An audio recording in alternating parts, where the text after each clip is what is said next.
Hello all of you.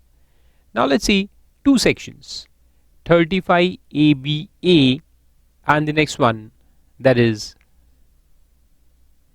35 ABB. अब ये दोनों जो सेक्शन है ABA ABB, ये सेम चीज है, टेलीकॉम एक्सपेंडिचर। ये जितने भी टेलीकॉम कंपनीज है जिनके सर्विसेज आप यूज करते हो, एयरटेल, एयरसेल, MTNL, BSNL, तुम्हारा आइडिया, वोडाफोन वगैरह वगैरह, ये सब क्या करते हैं कि गवर्नमेंट से लाइसेंस, गवर्नमेंट को फी पे करके लाइसेंस एक्वायर करते हैं, या आजकल उसका नाम है स्पेक्ट्रम, स्पेक्ट्रम एक्वायर करते हैं।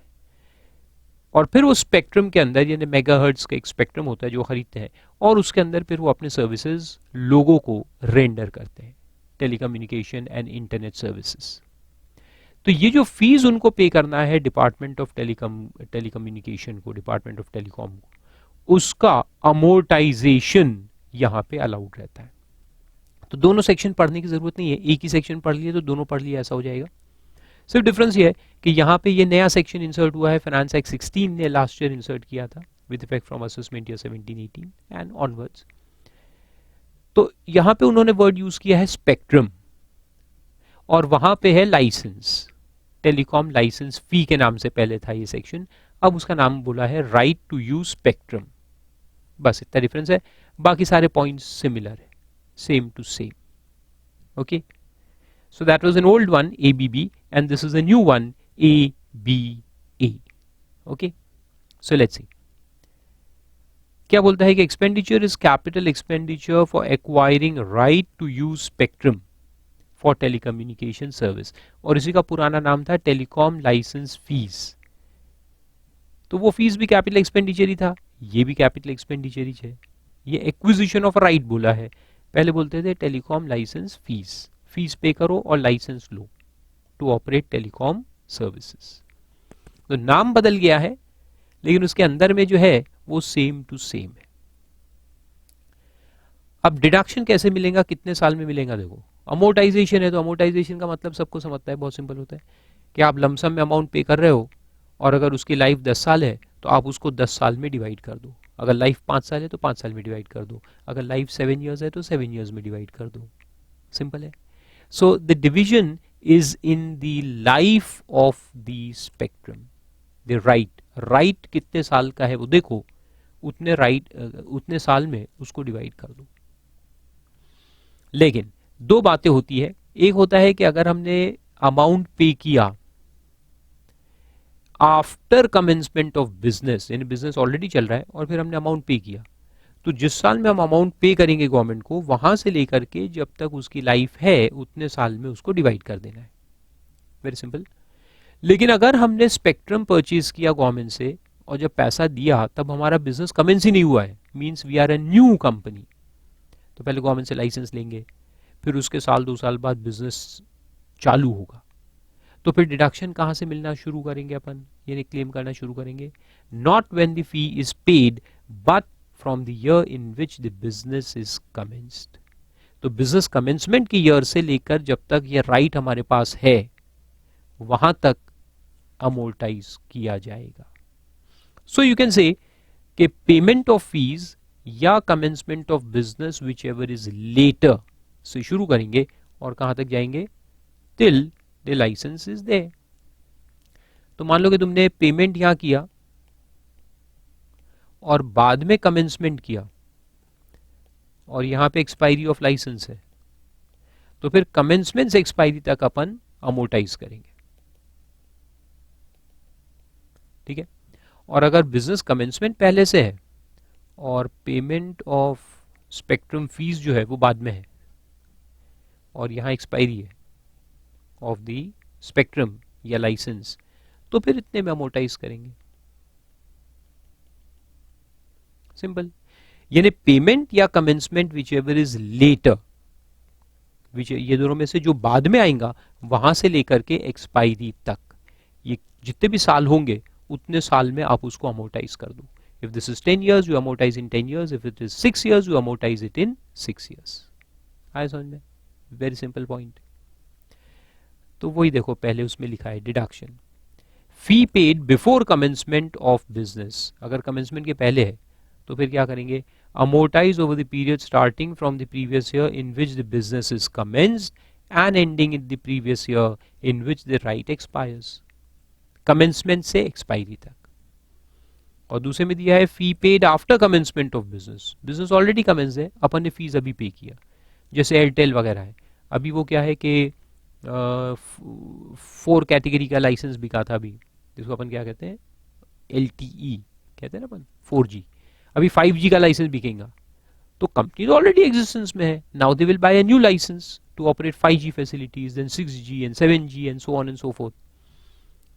तो फिर कहां से देखेंगे अपन, amortize over the period starting with the previous year in which the spectrum fee is paid, payment के ईयर से लेंगे paid, and ending with the previous year in which the right expires, paid से expiry तक। तो एक point आपने note किया इसके अंदर,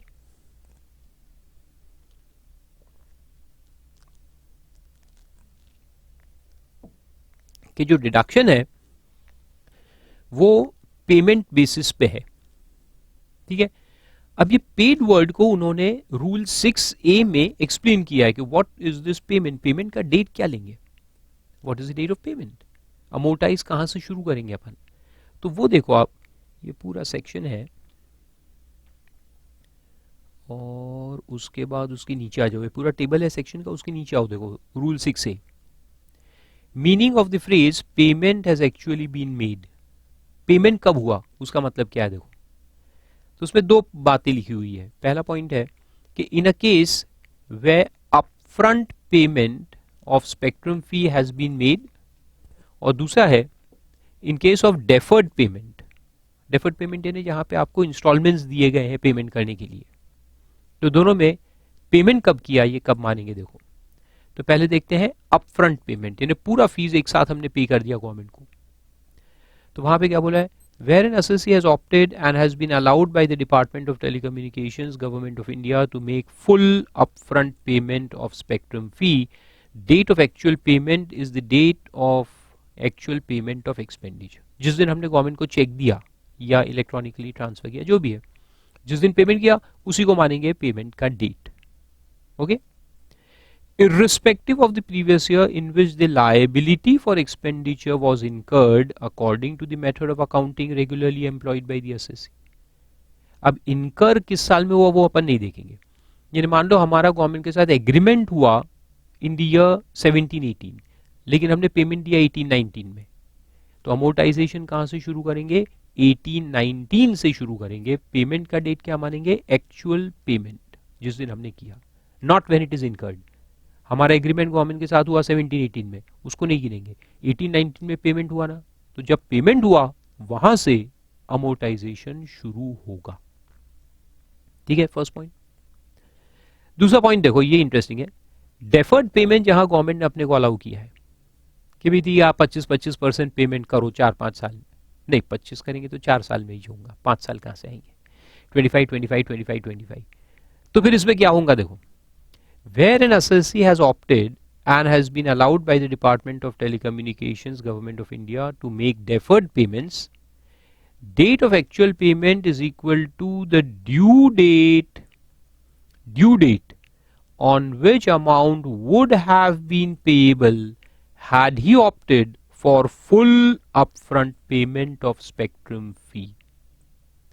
यानी वैसे देखा जाए तो अपन 4 साल में थोड़ा थोड़ा अमाउंट पे करेंगे, मान लो कि 10 करोड़ का टोटल फीस है, तो अपन ने 2.5 करोड़ दिया, फिर अगले साल 2.5 करोड़, फिर 2.5, एंड देन 4th ईयर में 2.5 करोड़ देंगे, तो इससे क्या होगा कि फी जो है वो अलग अलग अमोर्टाइजेशन में जाएंगे, है ना, प्रॉब्लम पैदा होगा। कैसे, देखो मैं आपको बता दूं, मान लो ये फर्स्ट पार्ट का पेमेंट है, पार्ट 1, फिर यहां पे पार्ट 2 अगले साल, फिर यहां पे पार्ट 3 और फिर पार्ट 4 और फिर यहाँ एक्सपायरी तो पूरा ही लाइसेंस एक साथ ही एक्सपायर होगा, तो पार्ट 1 जो है वो यहां से यहां तक आप अमोर्टाइज करेंगे मे बी फॉर 10 इयर्स, फिर पार्ट 2 का पेमेंट जो है वो यहां से यहां करेंगे मे बी फॉर 8 इयर्स, अगर 2 साल के बाद है तो, फिर पार्ट 3 को अमोर्टाइज करेंगे may be for some other years, 7 साल 6 साल, और फिर इसको करेंगे अनदर साल, 2 साल, 3 साल, तो अलग अलग पार्ट का अलग अलग अमोर्टाइजेशन चलेगा। एक का 1/10, एक का 1/9, एक का 1/7, 1/6, 1/5, सब गड़बड़ घोटाला होगा ना।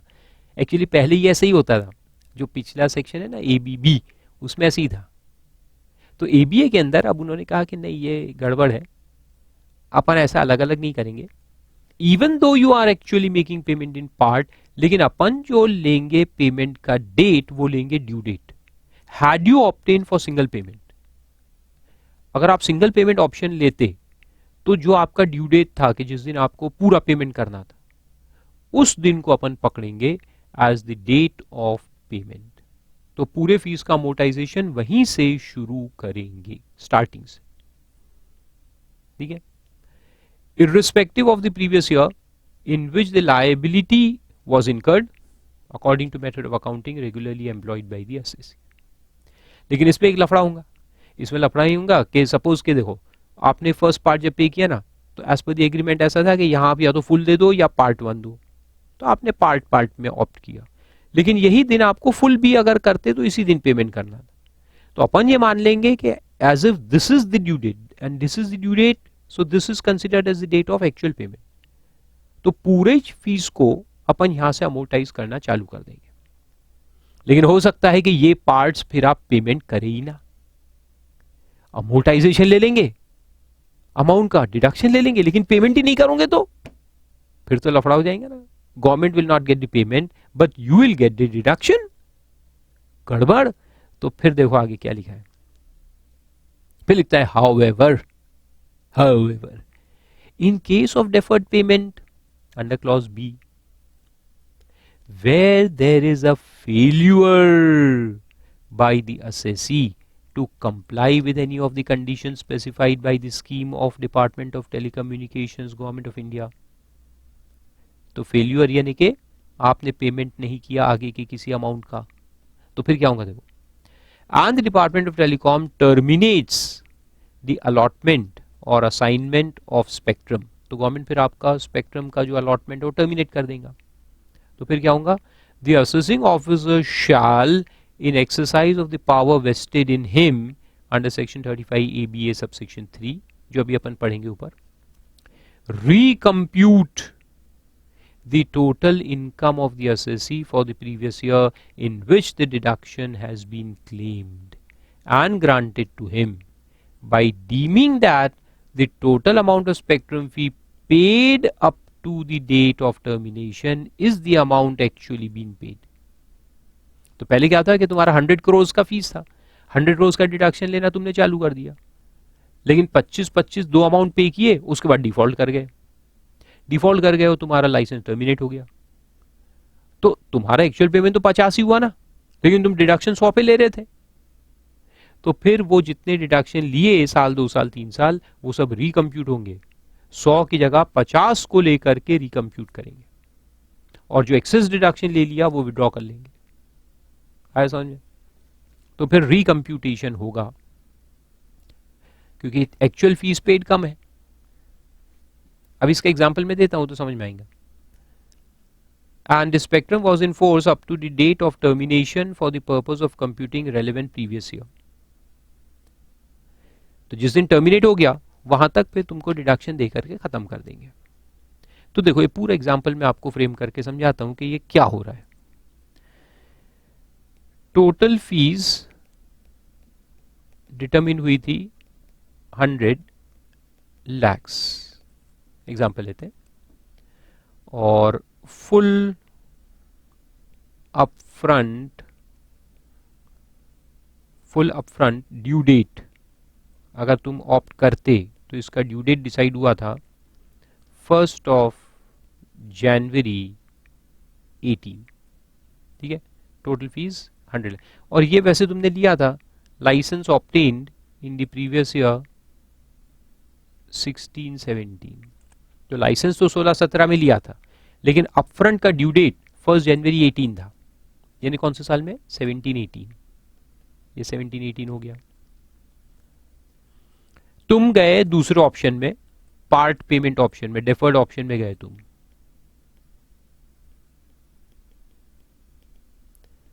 Deferred option taken 4 installments of 25 lakhs each। अब ये 25-25 लाख कब देने वाले उससे अपने को मतलब नहीं है, तुमने ऑप्शन ले लिया। And the life of licence, life of right is say 6 years, 6 साल का है, फ्रॉम 1718 जब तुम पेमेंट करोगे ये 1 जनवरी 18 को, तो वहां से 6 साल के लिए लाइसेंस चलेगा। ओके, तो अब अपन क्या करेंगे कि ये फुल अमाउंट जो है 100, इसको अमोर्टाइज करना चालू कर देंगे। So our amortise amount will be, यानी अमोर्टाइजेशन जो है वो आएगा 100 lakhs divide by 6 is equal to 5 कर दूं क्या मैं, फिर सिंपल हो जाएगा, इसको 5 साल कर देते हैं,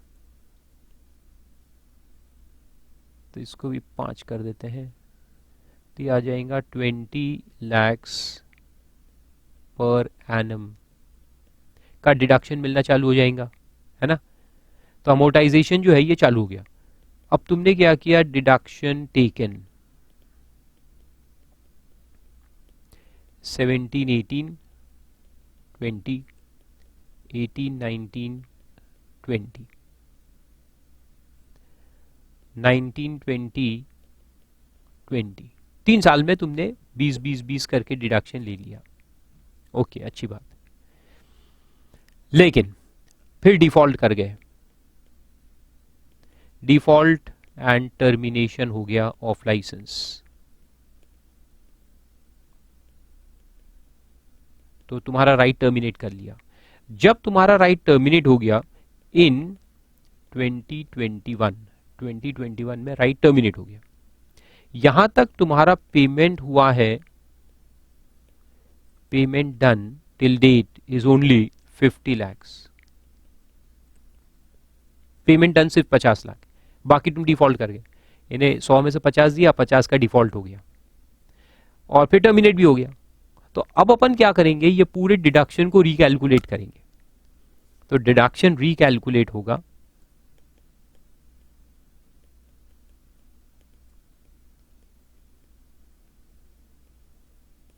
कैसे, तुमने एक्चुअल पेमेंट कितना किया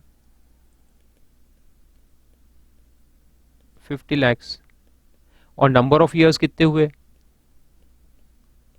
नंबर ऑफ ईयर्स लेंगे from 1718 date of payment till termination, termination कब हुआ 2021 में, तो 1718, 1819, 1920, 2021, कितने हुए 4 साल, नंबर ऑफ ईयर्स हो गए 4 years, 1718 टू 2021, 4 साल हुए। तो 4 साल में 50 को डिवाइड करोगे, 50 डिवाइड बाई 4 तो आएगा 12.5 पर एनम। तो इतना डिडक्शन तुमको मिलने वाला है। तो अब क्या करेंगे कि 1718 में तुमने डिडक्शन लिया था 20, ये देखो 20 का डिडक्शन ले लिया था, लेकिन मिलना चाहिए 12.5, तो 7.5 का जो एडिशनल ले लिया उसको विड्रॉ कर लेंगे, 7.5 विड्रॉन। सिमिलरली 1819 में 7.5 विड्रॉ करेंगे, 1920 में भी जो तुमने 20 ले लिया तो वहां भी 7.5 विड्रॉ करेंगे, और 2021 में क्या करेंगे, डिडक्शन अलाउ करेंगे 12.5, क्योंकि उसका अभी तक तुमने लिया नहीं है, 20 तो लिया नहीं है, तो वो पहले ही 7.5 डिसअलाउ करके जो 12.5 है बस उतना ही चलाऊ करेंगे। तो इस हिसाब से पूरा रिकैलकुलेशन किया जाएगा।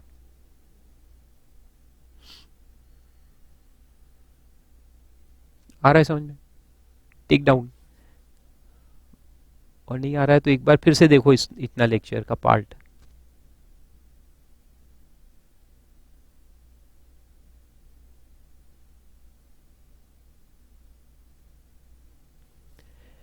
फिर से समझा देता हूं एक बार। 100 लाख का डिसाइड हुआ था टोटल स्पेक्ट्रम फीस, 16-17 में हमने कॉमन से एग्रीमेंट किया, लेकिन उससे मतलब नहीं है। डिडक्शन स्टार्ट होता है जब आप पेमेंट करते हो, और पेमेंट कब किया क्या माना जाता है, what is the date of payment.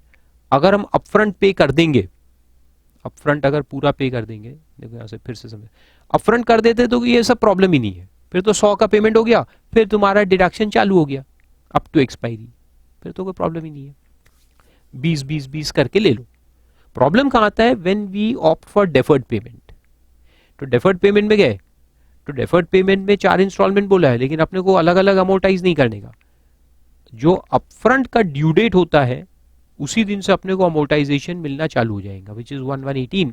तो 17/18 से और 5 साल का है, तो 5 साल में अपन अमोर्टाइज करेंगे, डिडक्शन चालू हो गया, अमोर्टाइजेशन शुरू हो गया।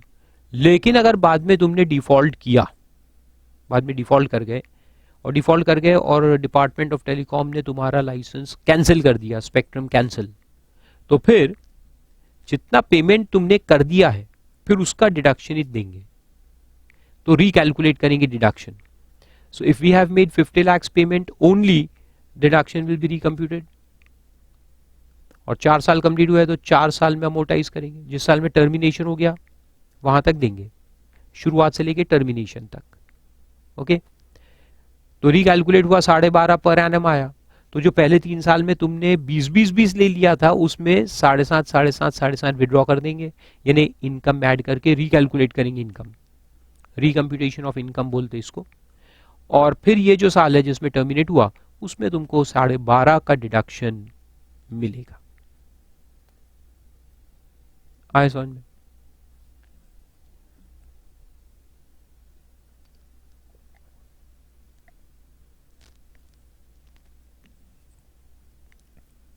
Very simple. चलो तो फिर वापस आते हैं सेक्शन के अंदर। तो इस तरह से डिडक्शन लेने का इतना ही क्वेश्चन आता है एग्जाम में, this is what you have to remember, इतना आ सकता है। फिर ये सेल ऑफ लाइसेंस करके दिया है, ये जरा 1 मिनट के लिए आप छोड़ो, नेक्स्ट उस पे आओ, ये नॉन कंप्लायंस, नॉन कंप्लायंस में आओ, पहले ये समझा देता हूँ।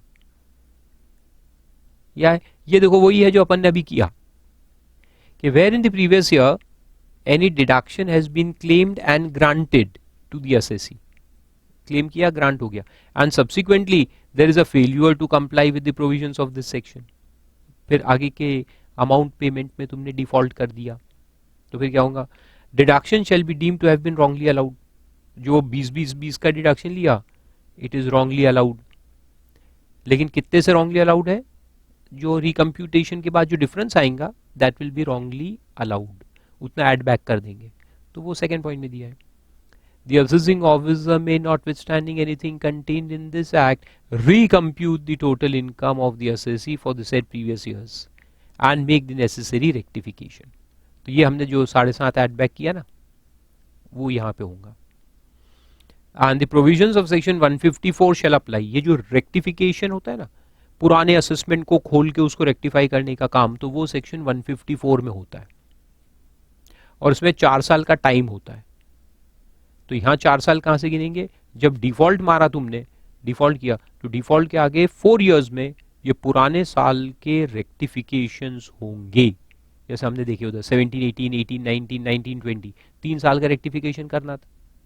तो वो 3 साल का रेक्टिफिकेशन कैसे होगा कि जब तुमने डिफॉल्ट किया ना उसके बाद 4 साल में एओ के पास टाइम रहता है कि ये पुराने 3 साल के केसेस रीओपन करेंगे, उसके रिटर्न्स ऑफ इनकम को रीओपन करेंगे और वो ऐड बैक करेंगे इनकम, और फिर टैक्स कैलकुलेशन होगा, फिर आपको वो डिफरेंशियल टैक्स का पेमेंट करना पड़ेगा। आए समझ में? तो ये सब काम यहाँ पे होंगे नॉन कंप्लायंस के केस में, सिंपल। फिर उसके बाद वो वापस आ जाओ, देखो sale of licence, sale of licence में क्या बोला है, ये लाइसेंस या राइट जो भी है, इसको अगर अपन बेचते हैं तो 2 पॉइंट्स दिए हैं, एंटायर या पार्ट। अगर अपन पूरा बेच देते हैं तो क्या करना है कि अगर सेल प्रोसीड्स अनअमोर्टाइज अमाउंट से कम में आएंगे, सेल प्रोसीड्स कम है, अनअमोर्टाइज अमाउंट ज्यादा है, तो जो डेफिशिएंसी है उसको लॉस मानेंगे, the deficiency will be considered as a loss and it will be allowed as deduction in the previous year in which the spectrum is transferred. बाजू में लिख दो just like टर्मिनल डेप्रिसिएशन। याद करो SLM asset देखा था अपन ने, SLM asset में अगर आप बेचते हो लॉस में तो उस लॉस को अपन टर्मिनल डेप्रिसिएशन करके अलाउ करते ना, सेम लॉजिक पे ये है। डेफिशिएंसी को क्या मानेंगे? Terminal depreciation, fully allowed as business deduction. और अगर तुमने प्रॉफिट में बेचा, सेल प्रोसीड्स अगर अनअमोर्टाइज अमाउंट यानी डब्ल्यूडीवी है ना, तो डब्ल्यूडीवी से ज्यादा में बेचोगे तो प्रॉफिट आएगा। अब प्रॉफिट है तो उसमें दो बातें होती है, profit to the extent of deduction allowed या over and about the original cost. तो to the extent of deduction allowed जो रहता है उसको बिजनेस इनकम मानेंगे, क्योंकि बिजनेस डिडक्शन दिया तो उसको बिजनेस इनकम में ऐड करेंगे, to the extent of deduction allowed. और उसके ऊपर का अगर प्रॉफिट आएगा तो वो कहां जाएगा? कैपिटल गेन में जाएगा। सो this is profit. Profit is just like balancing charge, just like balancing charge. याद है ना दोनों? तो वही है, सेम लॉजिक पे है। Sale proceeds exceeds the unamortized amount रहा तो देखो क्या बोलता है, such excess to the extent of deductions already allowed in the past shall be taxable as business income of the previous year in which the spectrum is transferred। और उसके ऊपर का अगर है प्रॉफिट तो कहां जाएगा? कैपिटल गेन्स में जाएगा। है सिंपल, पूरा कॉन्सेप्ट सेम है, लॉजिक इज सेम, क्योंकि वो भी एसएलएम एसेट भी कैपिटल एसेट है और ये स्पेक्ट्रम भी कैपिटल एसेट है, तो दोनों का लॉजिक सेम है। वहां एसएलएम में डेप्रिसिएशन बोलते हैं, यहां अमोर्टाइजेशन बोलते हैं, बात तो वही है। और पार्ट ऑफ द राइट अगर बेचा तो क्या होगा? देखो पार्ट ऑफ द राइट में ऐसा है कि अपन जो डब्ल्यूडीवी कंपेयर करेंगे वो पूरे राइट का करेंगे, और तुमने उसमें से इतना पार्ट बेचा, उसका सेल कंसिडरेशन आया, तो नॉर्मली वो सेल कंसिडरेशन अपन इसमें से माइनस कर देंगे और फिर जो बैलेंस बचेगा उसको रिमेनिंग में अमोर्टाइज करेंगे। अगर बच गया डब्ल्यूडीवी बचेगा तो उसको बैलेंस पीरियड में अमोर्टाइज कर देंगे, सिंपल। और अगर सेल प्रोसीड ज्यादा आ गए, अनअमोर्टाइज अमाउंट से भी ज्यादा है, तो फिर जितना वो बिजनेस इनकम आएगा, जितना डिडक्शन पहले क्लेम कर चुके उतने प्रॉफिट को बिजनेस इनकम मानेंगे, और अगर उसके भी ऊपर गया तो वो जाएगा कैपिटल गेन के अंदर, सिंपल। तो वो देखो नेक्स्ट पॉइंट में दिया है, way sale proceeds are less than amortize amount, unamortize amount, तो फिर जो बैलेंस बचेगा उसको फर्दर पीरियड में अमोर्टाइज करो, simple. The balance shall be deductible over the remaining life of the spectrum. क्योंकि अभी थोड़ा स्पेक्ट्रम तो है ना अपने पास, तो पार्ट का मतलब क्या होता है? देखो हमने एक एरिया, ये एरिया वाइज स्पेक्ट्रम मिलता है, तो ये अपन ने बड़ा एरिया ले लिया महाराष्ट्र एंड गोवा, और बाद में कुछ एरिया का अपन ने स्पेक्ट्रम बेच डाला, तो उसको कहते हैं part of the right sold. और दूसरा पॉइंट वही, अगर ज्यादा आ गया यानी प्रॉफिट बन गया तो उसको बिजनेस इनकम मानेंगे, कितना? To the extent of deductions already allowed, जितना डिडक्शन ऑलरेडी ले चुके हैं उतना बिजनेस इनकम आएगा, और अगर उससे भी ज्यादा प्रॉफिट आया तो कैपिटल गेन में जाएगा।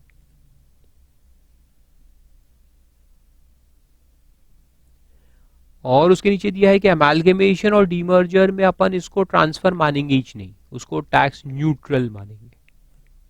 लिखा है अमालगमेशन है या डीमर्जर है तो उसमें amalgamated company and the resulting company is entitled to claim deduction to the same extent as it would have been allowable to the amalgamating company or demerged company as the case may be।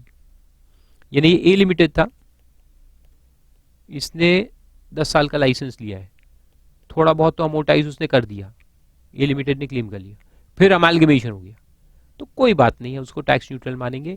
जो आने वाले समय का spectrum बाकी है उसका deduction दूसरी company को दे देंगे।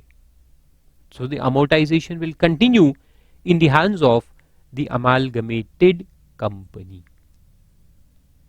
या डीमर्जर में रिजल्टिंग कंपनी कंटिन्यू रहेगा। आए समझ में? तो ऐसा है ये सेक्शन, सिंपल है बिल्कुल, और यही पढ़ के जाना है। फिर एबीबी जो है ये पुराना है, जब उसको टेलीकॉम लाइसेंस बोलते थे, तो ये सेम लाइंस पे है, बस एक डिफरेंस इसमें ये है कि इसमें अगर पार्ट पार्ट में आप पेमेंट करते हो तो पार्ट पार्ट में अमोर्टाइजेशन होता है, बस उतना डिफरेंस। तो इसमें वो वाला रूल नहीं लगता जो हमने वहां देखा। बाकी सेल वेल सब सेम है, अमालगमेशन डीमर्जर वो सब सेम है। और इसका भी देखो एक इलस्ट्रेशन दिया है पुराने वाले का कि 2012 में पेमेंट किया, फिर 2014 में किया। देखो Yo telecom limited obtains telecom license for obtaining service providing service in Maharashtra and Goa. Total license fees 350 crores, paid as 200 crores अलग से और 150 अलग डेफरमेंट। तो यहाँ पे डेफरमेंट में क्या था कि अलग अलग अमोर्टाइजेशन था। जैसे वहां लिखा है compute the deduction allowable on amortization basis if the license is going to expire in on 31/12/19। ये नहीं कौन सा साल हुआ, 1920 हुआ। ठीक है, अब देखो फर्स्ट पार्ट हमने पे किया 8/8/12 को, यानी कौन सा साल 12/13, ये 12/13 है।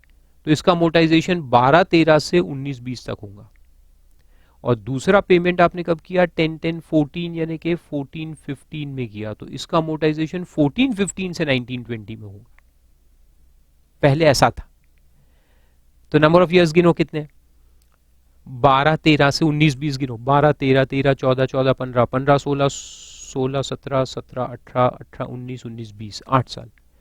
तो ये जो 200 है इसका 8 साल में अमोर्टाइजेशन होगा। और ये जो 150 है उसका 14/15 से शुरू करेंगे, तो 14/15 15/16 16/17 17/18 18/19 19/20 6 साल। तो ये 6 साल में अमोर्टाइज होगा। ऐसा था पहले। सो 200 डिवाइड बाई 8, ये नीचे दिया है 200 divide by 8 25 crore per annum, and 150 divide by 6 again 25 crore per annum. तो यहां बस ये डिफरेंस है दोनों सेक्शन के अंदर, बाकी पॉइंट्स सेम है। याद रहेंगे? Very good.